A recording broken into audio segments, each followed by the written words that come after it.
हरिओम. भगवान आद्य श्री शंकराचार्य कृत चरपट पंजरिका स्तोत्रम अर्थात भज गोविंदम. योगदास श्री जयगणेश जोशी यांचे प्रवचन. कणातील विराट. भगवद्गीता किंचिदधीता गंगा जललवणिका पीता सकृदपि यस्य मुरारी समर्चा तस्य यमः किं कुरुते चर्चाम.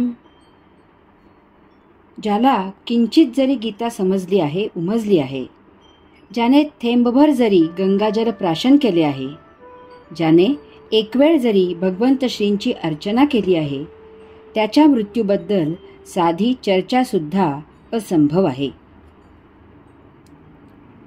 महासागर अति दूरवर पसरलेला आहे. वास्तवात महासागर हा एक एक थेंब जोडत जोडत महा झाला आहे. यास्तव ज्याला थेंबातील महासागर उमजला त्यानेच सत्यार्थाने महासागर ओळखला. भौतिक वस्तू जगत एक एक कण जोडून तयार झाले आहे. यामुळे आपण त्याचे अणु, रेणू, परमाणू आणि तसेच आणखी पुढे सूक्ष्म सूक्ष्म विश्लेषण करू शकतो. यामधूनच नॅनो तंत्रज्ञान विकसित झाले आहे. यास्तव ज्याला सूक्ष्माणू ज्ञात झाला त्याला तमाम वस्तू जगताचे सत्यज्ञान झाले. जगात अनेक भाषा आहेत, त्यांच्या अनेक लिप्या आहेत. वेगवेगळ्या प्रदेशी बोलायची शब्दोच्चाराची ढब निराळी आहे. ठेक्यात तालात विविधता आहे. सुरांची विभिन्न देणगी आहे. स्वरांच्या मांडणीत वैचित्र्य आहे. परंतु ज्याला शब्द सुरांचा निर्माण करता विश्वाचा प्रथमेश ओंकार आकलन झाला त्यानेच समग्र शब्द स्वरसृष्टी जाणली. जागतिक कीर्तीचे सुप्रसिद्ध विख्यात महान शास्त्रीय संगीत गायक संगीत सूर्य डॉक्टर वसंतराव देशपांडे यांना त्यांच्या गुरूंनी 2 वर्षे मारवा राग शिकवला. अक्षरशः ज्याला पिसणे म्हणतात ना, तसा त्यांच्याकडून मारवा पिसून घेतला आणि ते त्यांना आशीर्वाद देते झाले की आता या योगे तुला बाकीही सर्व राग आले. गुरु आज्ञेने वसंतराव मोठ्या आनंदाने 2 वर्षे मारवा शिकले. कसलीही तक्रार नाही, आळस नाही. सर्व राग एकदम कोंबायची घाई नाही. यामुळेच ते या क्षेत्रात महत्पदाला पोहोचले. त्यांनी शास्त्रीय संगीताच्या क्षेत्रात स्वतःचा स्वतंत्र ठसा उमटवला. मुद्दाम सांगावे असे वाटते की दररोज एका रागाचा किंवा एका गाण्याचा रतीब घालणाऱ्यांनी यापासून काही बोध घ्यायचा असल्यास घ्यावा. असो, या स्तोत्राचा शब्दार्थ पाहूयात. येथे भगवान आद्य श्री शंकराचार्य सांगतात की भगवद्गीता किंचिदधीता. भगवद्गीता किंचित जरी अंतःकरणात अधिष्ठित झाली, उतरली, झिरपली तरी आपल्याला जीवनात आध्यात्मिक क्रांती होईल. आपण मृत्युंजय होऊ. गीता मुखोद्गत करणे हे केव्हाही चांगलेच आहे. त्याने वाणी स्वच्छ, शुद्ध आणि पवित्र होते. मुखाने चांगले बोल बोलण्याकडे स्वाभाविक प्रवृत्ती होते. परंतु तेवढे पुरेसे नाही. हा बाह्योपचार झाला. त्याचे सोपस्कारात रूपांतर होते. शब्दोच्चारात लक्ष केंद्रित होते. गीता पाठ येऊ लागली की काही महाभागांना ते गीतेचे अधिकारी झाल्याची भावना येते. हाही एक भाग लक्षात घेण्यासारखा आहे. सांगायचा मुद्दा असा आहे की अंतःशुद्धीला महत्त्व आहे. गीता ज्ञानयोगे जाणून त्याचा अर्थ समजावून घेऊन त्याप्रमाणे आचरण केले पाहिजे. गीतेत अनेक योग सांगितले आहेत. त्यातील एक योग जरी जाणला गेला तरी बाकी सर्व योग आकलन होतात. त्याप्रमाणे आपले वर्तन सुधारते. त्या योगे आपल्या भोगमय जीवनाला मुरड बसते. जीवनाचा नेमका अर्थ उमजतो. त्या योगे आपले आचरण शुद्ध आणि पवित्र होते. आपले संचित संपते. चित्रगुप्ताची वही कोरी होते. यमराज आपला पत्ता विसरतो आणि आपण मुक्त होतो. भगवान आद्य श्री शंकराचार्य पुढे सांगतात की गंगा जललवणिका पीता. गंगा जलाचा एक थेंब जरी परिपूर्ण भावभक्तीने प्राशन केला तरी आपण मृत्युंजय होऊ, मुक्त होऊ. येथे भक्ती योगाला महत्त्व आहे. नाहीतर गंगेत अनेक जलचर प्राणी प्रत्यक्ष राहत आहेत.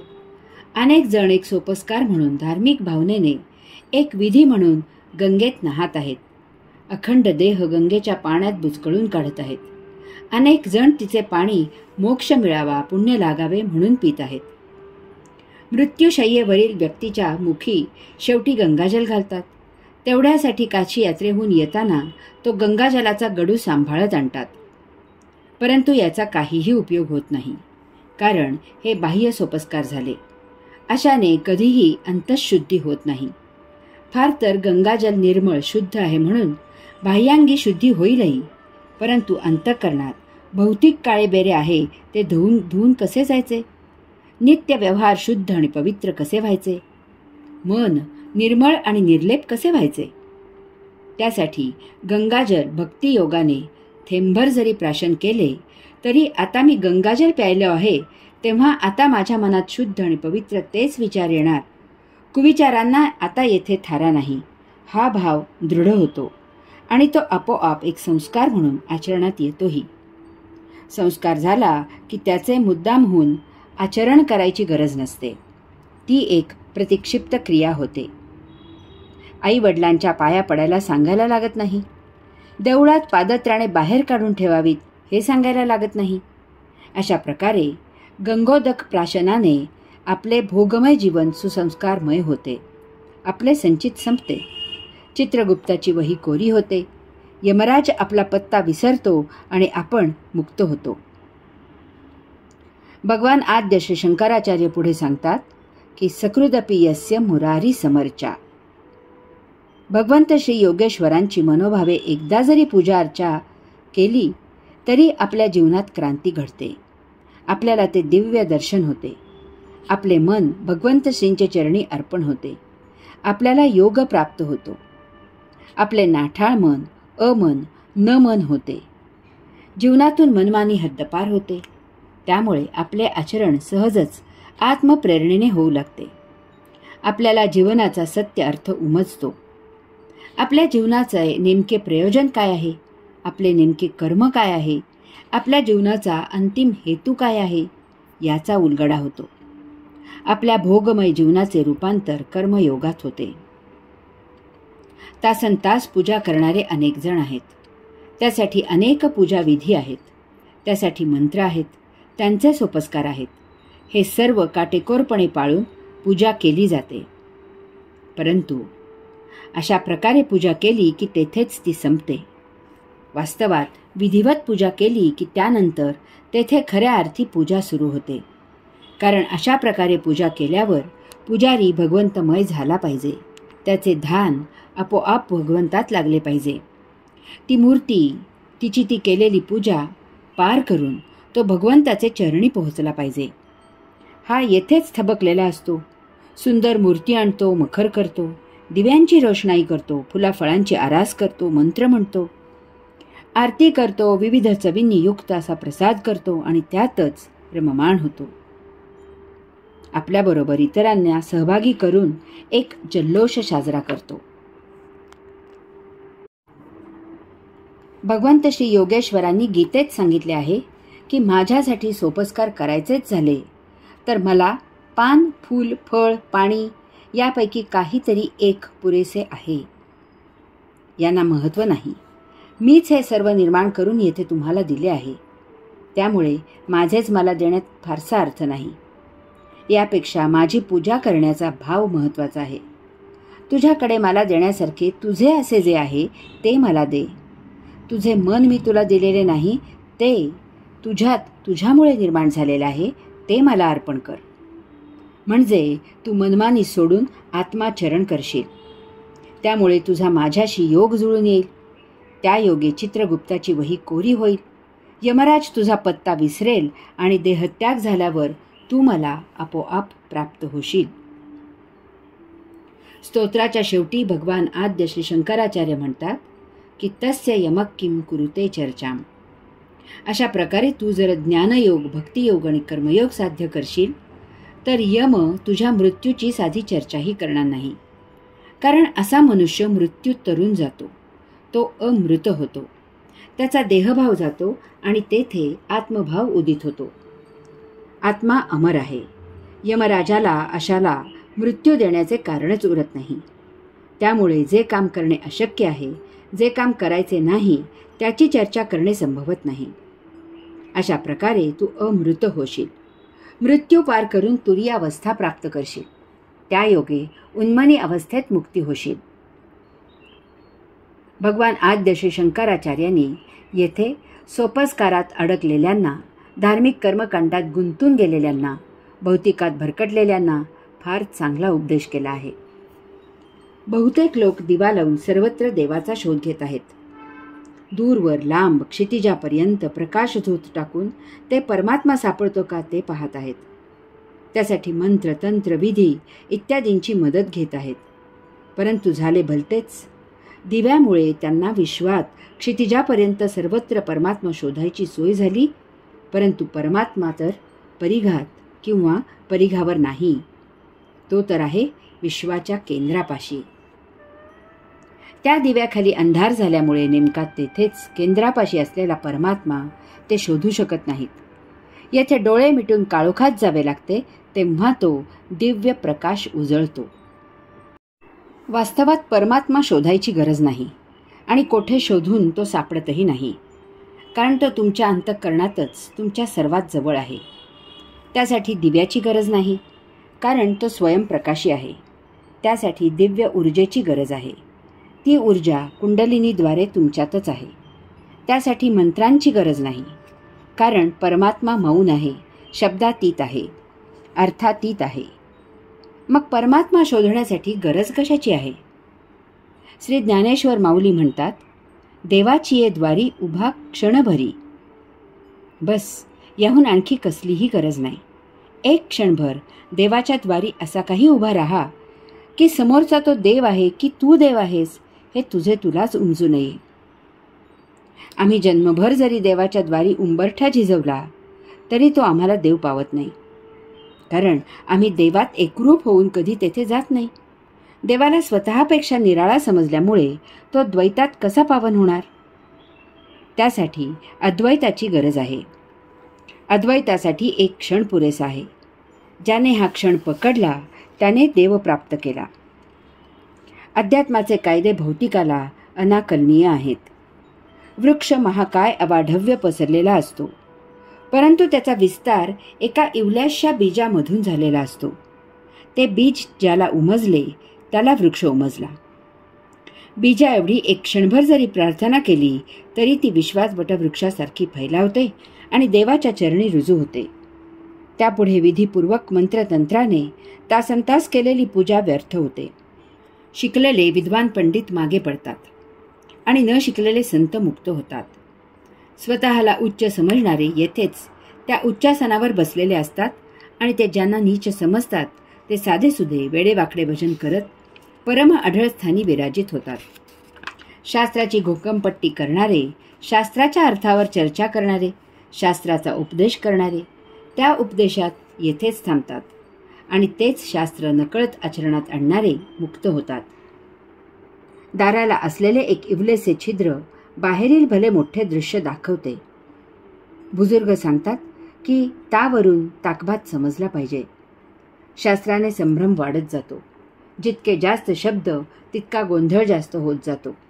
शब्दाचा अर्थ जो तो आपापल्या परीने घेत असतो, त्यामुळे एकाच शास्त्राचे अनेक अर्थ काढले जातात. त्याप्रमाणे प्रत्येकजण आचरण करत असतो. उभे गंध लावणारा आडवे गंध लावणाऱ्याला तुच्छ लेखतो. शास्त्राचे अवडंबर करणारे तर हास्यास्पद लीला करत असतात. वर्षानुवर्ष न धुतलेले रेशमाचे वस्त्र त्याला एकदम कडक सोवळे आहे असे वाटते. त्यापुढे स्वच्छ आंघोळ करून धुतलेले वस्त्र नेसलेले त्याला ओवळे आहे असे वाटते. पंचपाळीत पाणी घेऊन ते पळीने पुढे शिंपडत अशुद्धो पवित्राय असे म्हणून भूमी शुद्ध करत त्यावर पावले टाकत तो येतो. अशामुळे शास्त्राने आस्तिक होण्यापेक्षा नास्तिक व्हायलाच जास्त मदत होते. या किंवा अशा सोपस्कारांची काहीही गरज नाही. परमात्मा समोर आहे हा भाव त्याचे दर्शन देतो. उपासनेत किती त्याला महत्त्व नाही, कसे याला महत्त्व आहे. संख्या महत्त्वाची नाही, त्यामागील भाव महत्त्वाचा आहे. मुलगा बाहेर खेळत असतो. सायंकाळी त्याने घरात यावे म्हणून त्याच्याही 100 हाका मारते, परंतु मुलगा काही खेळापुढे घरात येत नाही. परंतु वडील एकच हाक मारतात, मुलगा तत्क्षणी घरात येतो. एकदा शास्त्र तयार झाले की वैयक्तिक कष्ट, उत्सुकता, शोध घेणे थांबते. कारण शास्त्र तयार झाले की अमुक असे असे करा, हे फळ मिळवा, हे सोपे झाले. आपण आपला मेंदू कशाला झिजवा आणि त्रास कशाला करून घ्या. संगणक आल्यापासून आता तोंडी आकडेमोड कोणी करत नाहीत. काहींना असे वाटते की भौतिक वस्तू जगताचे जसे गणित मांडतात तसे अध्यात्माचेही गणित मांडावे. देवप्राप्तीचा सिद्धांत तयार करता यावा. परंतु या भौतिक व्यवहार परमात्मासाठी उपयुक्त होत नाही. आत्मानुभूती हा अनुभव नाही, ती अनुभूती आहे. भौतिक अनुभव एकाला जसा येतो तसा तो इतरांनाही तसे केल्यास येतो. अध्यात्म हे गणित नाही, ही व्यक्तिगत अनुभूती आहे. माणसाने अनेक जणांच्या जन्मवेळी अवकाशात ग्रह नक्षत्रांची स्थिती कशी होती याचा अभ्यास करून कुंडली तयार करण्याचे शास्त्र तयार केले. मग त्याने अनेक जणांच्या कुंडलीचा आणि स्वभावाचा असा एकत्र अभ्यास केला. याचा त्यांच्या जीवनाशी सांगड घालून त्याचा अभ्यास केला. याचा त्याने हाताच्या रेषांशी काय संबंध आहे त्याचाही अभ्यास केला. अशा प्रकारे अनेक प्रकारचे अनेक वर्षे संशोधन करून माणसाचे भविष्य सांगण्याचे शास्त्र तयार झाले. माणसाची ही बौद्धिक खोडी आहे. घटनांचा अभ्यास करून त्यातील साम्यस्थळे शोधायची आणि लगेच ठोकताळा तयार करून त्यामधून शास्त्र तयार करायचे. एकदा का शास्त्र तयार झाले की बाबा वाक्यम प्रमाणम असे वागायचे. कचेरीत प्रशासकीय कारभारासाठी अगोदर नियम तयार करतात आणि मग त्याची अंमलबजावणी करतात. भौतिक जीवन जगून जगून अनन्यसाधारण बुद्धिमत्ता असलेल्या माणसाला शास्त्र, गणित, सिद्धांत मांडण्याची सवयच झाली. त्यायोगे त्याने स्वयंभू अशा आत्मतत्वाचा, आत्मऊर्जेचा, विश्वचैतन्याचा सिद्धांत मांडण्याचा खटाटोप सुरू केला आहे. पुराण काळापासून आजही ते काम अखंडपणे सुरूच आहे. मूलभूत परम ऊर्जेचा स्रोत ते शोधत आहे. प्रोटॉनचे विभाजन करून त्यामधून विश्वनिर्मितीचे, विश्वपोषणाचे, वैश्विक पुनरुत्पत्तीचे मूलभूत ब्रह्मकण तो शोधत आहे. यात त्याला कितपत यश येईल त्याबद्दल अध्यात्म साशंक आहे. अध्यात्माची अशी अनुभूती आहे की विश्वातील प्रत्येक सूक्ष्म कणात तो विराट लपलेला आहे, व्यापलेला आहे. यास्तव आपण सूक्ष्मात जाऊनच त्याची अनुभूती घ्यावी. आपण सूक्ष्म व्हावे आणि तो विराट प्राप्त करावा. ब्रह्मकणाबरोबरच मानसिक भावभावनांचे तरंग यंत्रावर मोजून त्याचा आलेख काढून त्यामधून मानवी मनाचा, स्वभावाचा अभ्यासही केला जात आहे. तहान लागून पाणी प्यायल्यावर तहान भागते म्हणजे नेमके काय होते त्याचे त्याला कुतूहल आहे आणि त्याचे त्याला गणित मांडायचे आहे. एकाला एकदा कुलूप लावून ते व्यवस्थित लागले आहे याची खात्री असते आणि दुसरा कुलूप लावल्यावर ते 10 वेळेला ओढून खात्री करून घेतो. हा जो फरक आहे याचे त्याला गणित मांडायचे आहे. एक व्यक्ती ज्याच्यावर संपूर्ण विश्वास ठेवते त्याच व्यक्तीवर दुसरी व्यक्ती अविश्वास दाखवते. ह्या विरोधाभासाचे त्याला गणित मांडायचे आहे. याचा अर्थ वैज्ञानिकांना प्रेम, श्रद्धा, भावना, भक्ती, अनुभूती यांचे यांत्रिकीकरण करायचे आहे. ते अशक्य आहे. भौतिक आणि आध्यात्मिक शास्त्रातला हाच महत्त्वाचा फरक आहे आणि तो तसाच राहणार आहे. जन्म दिलेल्या अपत्याला पाहिल्यावर मातेला दुधाचा पाझर फुटतो. याचे वैज्ञानिक शास्त्र कसे तयार करणार? अमुक अमक्या पद्धतीने कृती करा आणि तमुक प्राप्त करा हा भौतिक सिद्धांत जड गोष्टींसाठी वापरावा आणि आपले भौतिक जीवन आनंदात जगावे हे उत्तम. त्याचा मेळ सूक्ष्म जीवनाशी जोडू नये. सूक्ष्मात जाण्यासाठी सूक्ष्मांशच व्हावे लागते आणि ते क्षणार्धात आपल्याही नकळत घटित होते. कारण त्यावेळी आपण आपल्यात विरलेले असतो. आपले जड अस्तित्व नष्ट झालेले असते. अशा सूक्ष्मावस्थेत सूक्ष्म पुरेसे होते. तेथेच कणातील विराट दर्शन देतो. गीता किंचित आकलन झाली. गंगेचा एक थेंब प्राशन केला. भगवंत श्रींची एकदाच अर्चना केली तरी खूप होते. कारण या सूक्ष्मावस्थेतील घटना असतात. त्यात संख्येला गौणत्व असते. किती हा मुद्दा नसून कसे याला महत्त्व असते. या योगे अमृत प्राप्त होते, दिव्य दर्शन होते, मुक्ती मिळते. ओम तत्सत त्वम असि.